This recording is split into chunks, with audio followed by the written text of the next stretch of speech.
Hello বন্ধুরা, কেমন আছো তোমরা? আশা করি ভালো আছো সবাই। এখন তোমার দাদা আমগুলো নিয়ে এসছে, কেমন হবে জানি না। এই দুটো ল্যাংড়া নিয়ে এসছে আর একটা বেগুন ফুলি। তো ল্যাংড়া আম তো মিষ্টিই হয়, কিন্তু এটা কেমন হবে জানি না। আমগুলো একটু ধুয়ে নিই, ধুয়ে নিয়ে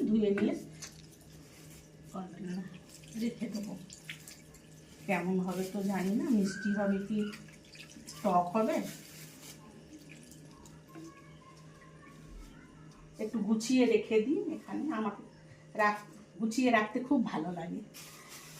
আর এই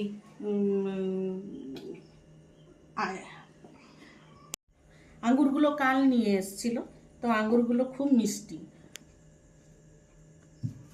আমগুলো কত করে নিয়েছে গো? 70 টাকা নিয়েছিল। 70 টাকা করে নিয়ে জব করে নিই, তারপরে এসে তোমাদের সাথে কথা